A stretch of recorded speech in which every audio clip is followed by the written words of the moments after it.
Heads.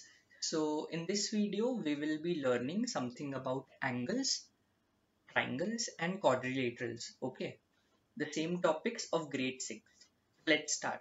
Okay, so I will not be giving you any questions. You just have to see and revise the fact and memorize it. Okay, so angles. Okay, so what was an acute angle? What was right angle? Obtuse angle, reflex angle, straight angle, complete angle that we are revising. Okay. So if you remember, acute angle was angle which was less than 90 degree. So its range was 0 degree to 90 degree. Okay. Right angle equal to 90 degree.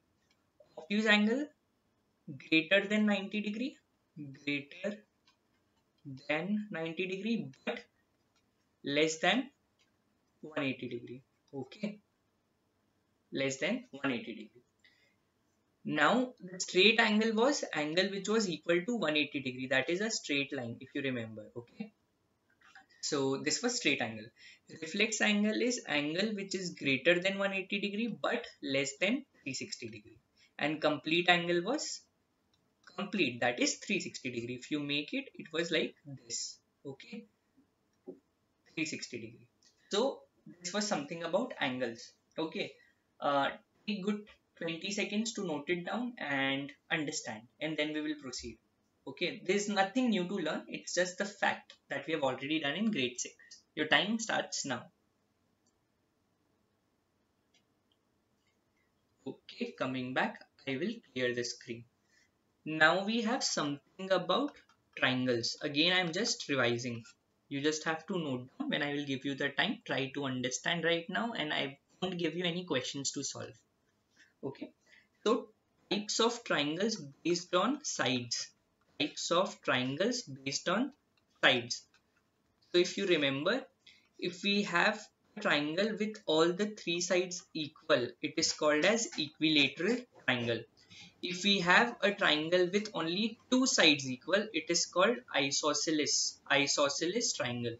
If we have a triangle with all different sides, this is different, this is different, this is different. So this is called as scalene. That is, no two triangles are equal in size. Okay, no two sides of the triangle are equal in size. So these are the types of triangles based on size: equilateral, isosceles, scalene. Equilateral, all three sides equal; isosceles, two sides equal; scalene, no two sides of the triangles are equal in size or measurement. Okay. Then if you remember the property, if we take a triangle, okay, and add all the angles of the triangle. So sum of three angles of a triangle is 180 degree. Okay. Suppose this is angle A, this is angle B, this is angle C.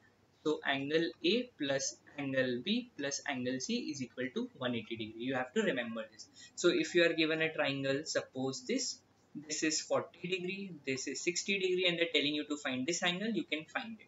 You will add these two and subtract it from 180 degree to find the angle. For example, in this case, 180 degree minus 60 plus 40. That is 180 degree minus 100. That is 80 degree. So this side is, or this angle is, sorry, 80 degree angle. Okay. So this was something about triangle. Now we will come to quadrilaterals. Okay. Take good 10 seconds. Pause the video, make sense of it, and you can take more time, take note, and then we'll come back. The time starts now. Okay, coming back, I will clear the screen. Okay, coming to quadrilaterals. Okay, quadrilaterals. So what is a quadrilateral?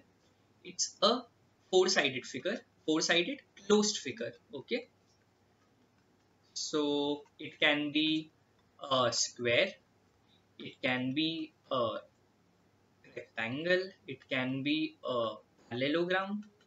Okay, it can be a rhombus, any four-sided figure. Okay, if you remember about any quadrilateral, what is sum of all the four angles? For example, in triangle we had sum of all the four angles as 180 degree. What is sum of all the four angles? That is A, B, C, D. So angle A plus angle B plus angle C plus angle D is equal to 360 degree. In any quadrilateral, sum of all the four angles is 360 degree. Okay, remember this. Be it a rectangle, be it a square, be it a rhombus, sum of all the four angles 360 degree. And for a triangle, the sum of all four angles is 180 degree. Okay, take note of it. Pause the video for 15 seconds. Then we will come back.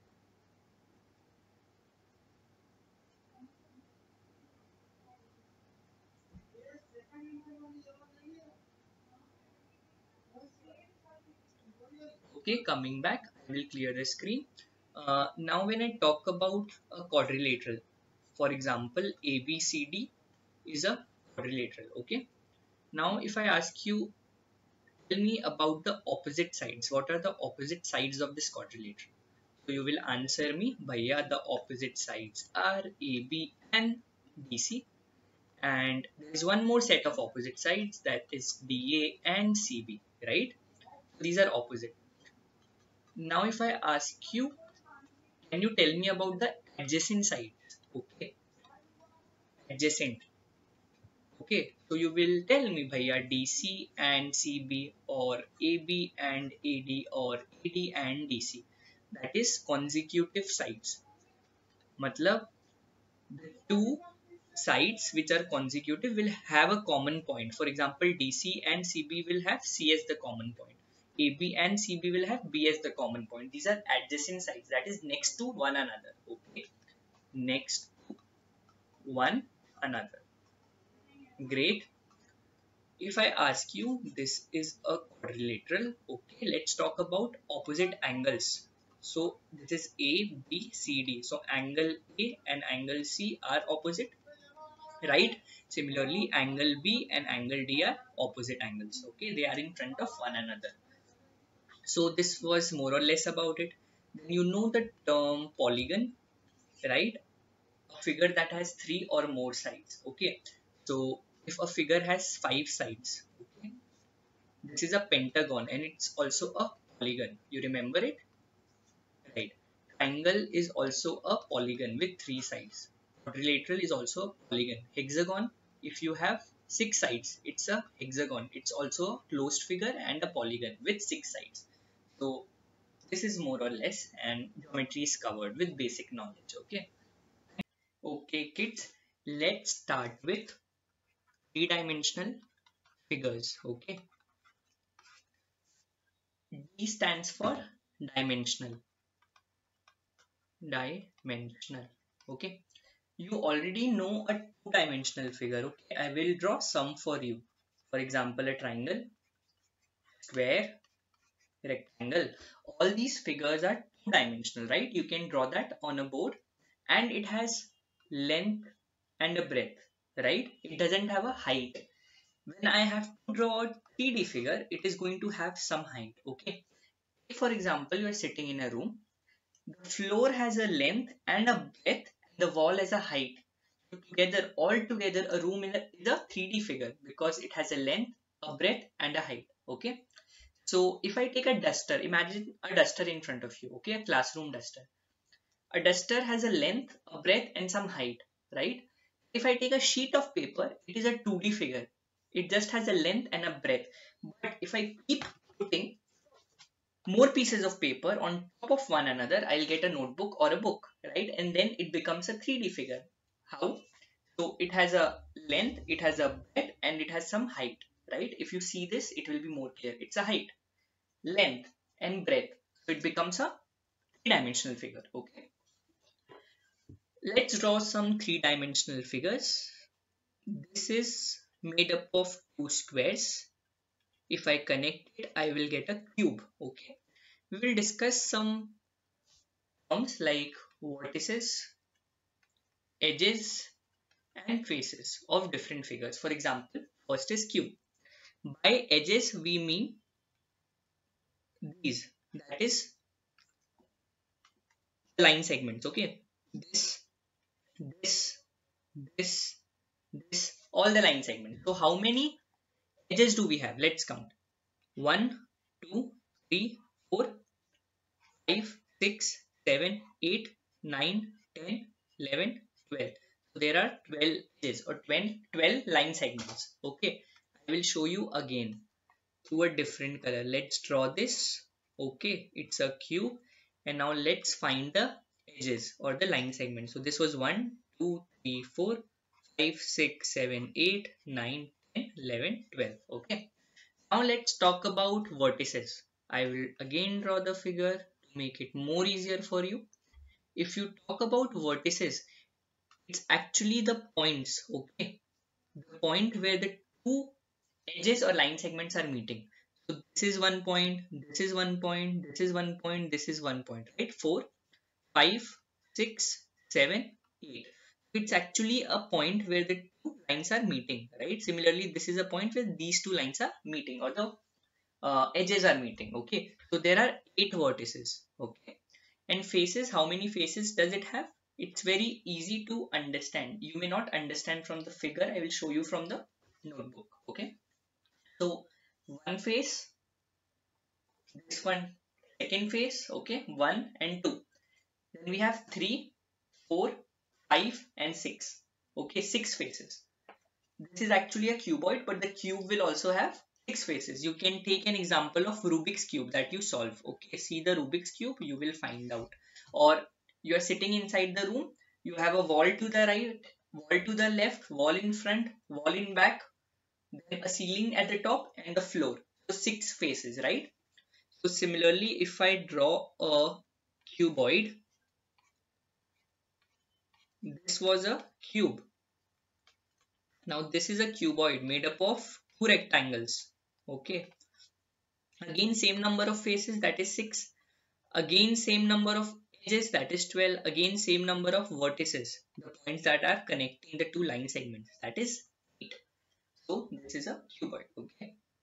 Take some time to note down, try to draw the figure and then we will come back. Okay. Okay, coming back.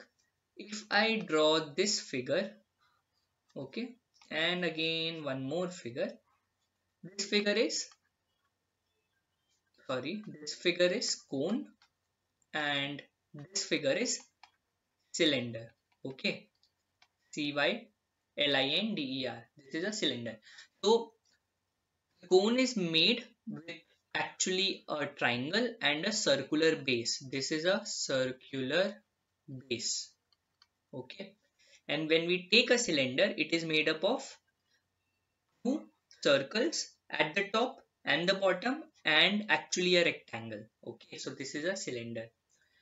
If I tell you, if you keep on putting circles over top of one another, you are going to get a cylinder. Okay, so it's actually made up of circles. You keep putting circles, you keep putting bangles on top of one another, you will get a cylinder. And cone, a joker cap that you wear at a party or someone's birthday, that is cone, a triangle with a circular base. Okay, so this is it. And one more is sphere. Okay, so this is actually the ball that you play with. For example, football, basketball, cricket ball, that is tennis ball, etc. Okay, sphere in shape, that is they have a curved surface. It has one curved surface if you see.